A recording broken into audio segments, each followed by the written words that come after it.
Let's move on to some good news, relatively good news, with respect to the Boko Haram. Now, we have it that Army have handed over the rescued Chibok girl, the son to the Borno government. The Nigerian Army on Saturday handed over Miriam Ali Menyaga, the Chibok girl, with a 10-month-old son.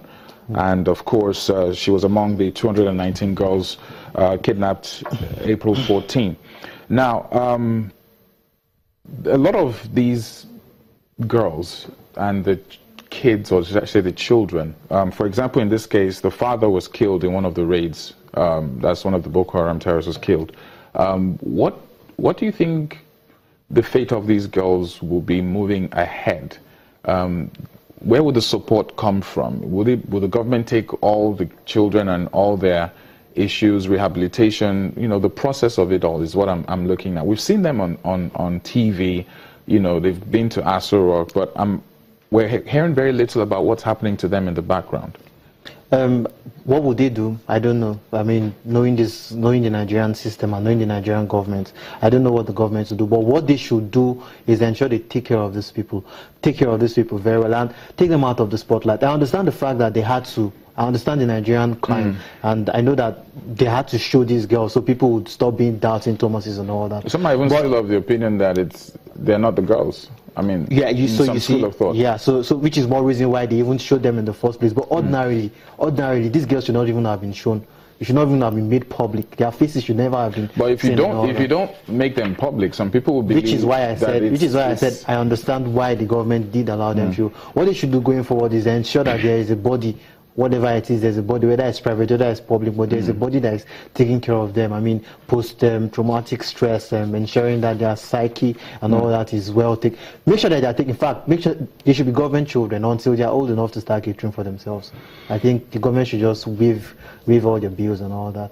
Well, that's some good news. And on not so good news is what I'm very passionate about. Going around the news, especially since yesterday, is the death of Lieutenant Colonel Muhammad Abu Ali. He, to a number of us, was relatively unknown. He's apparently a hero in that realm when it comes to in the army, his colleagues, his role in the Boko Haram fight. In fact, he's been dubbed, they call him the Sarkin Yaki, Lord of War. And everything good that can be said about a man has been said about him. Unfortunately, he's passed on. His body, I think, arrived yesterday. Yeah. But it basically shed light on the fact that I think there isn't as much noise, as much appreciation to the fallen heroes, the soldiers who have made the Boko Haram very weak, who have dedicated their lives to making sure these girls come home. What do you think is responsible for this? Okay, so has there been no noise or extolling the values of the military? Well, coming from my own point of view, last year the firm I used to work with, we organized a program to thank a soldier. You may have heard about it.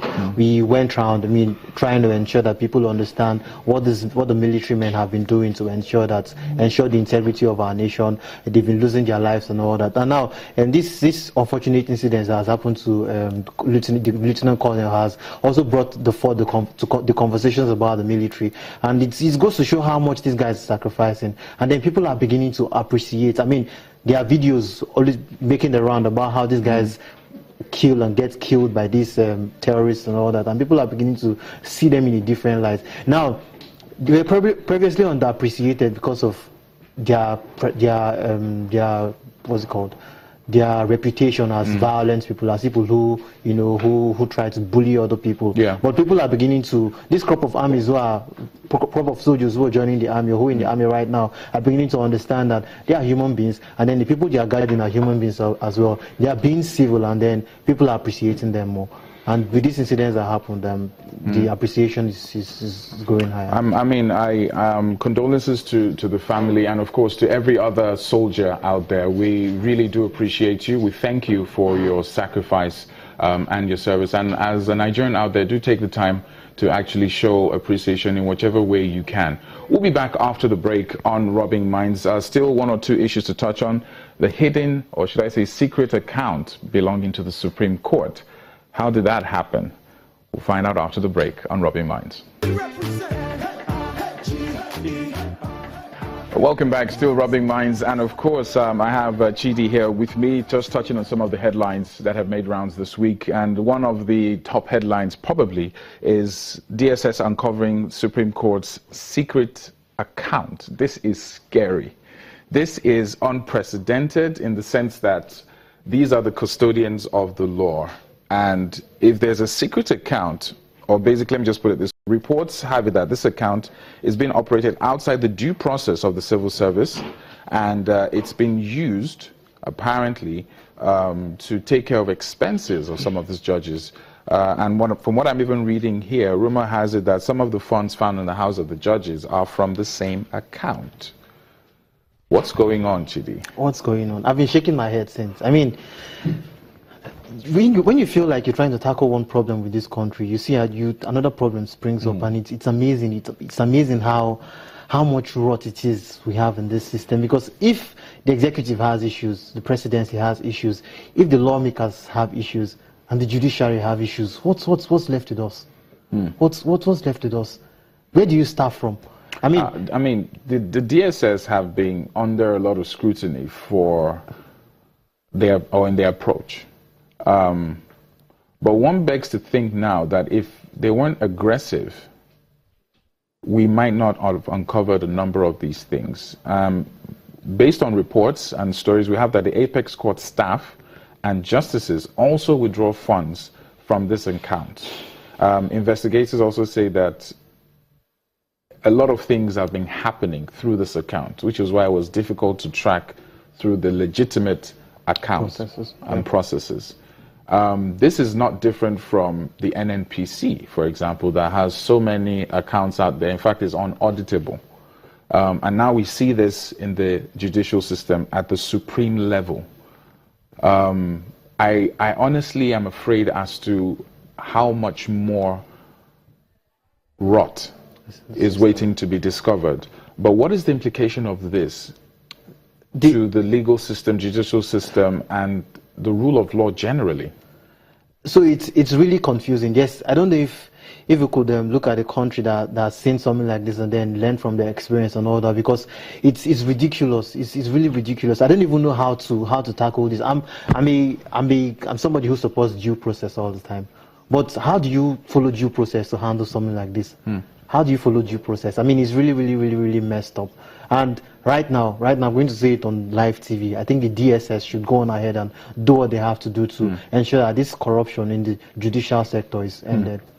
Well, late on Friday, November 4, President Muhammadu Buhari approved the appointment of 2 justices. And of course, we have some recommendations, based on recommendations from the NJC. The 2 justices will be sworn in by Muhammad Mohammed, the incumbent Chief of Justice. And we'll have to just follow this, but this issue is just so scary. And it's not surprising, but it's scary in the sense that if it's at that level, then Nigerians have a lot to be afraid for and afraid of. And well, we just have to monitor this as well. Chidi, thank you very much for being here today. We have to go on a quick break to bring in the next guest. And we're going to be talking this time about an industry that has brought Nigeria, Nollywood, to the limelight. And this festival is one of the largest, if not the largest, in Africa. We're going to be talking to some of the executives from Afrif and find out what is going on in the movie industry generally. Stick around.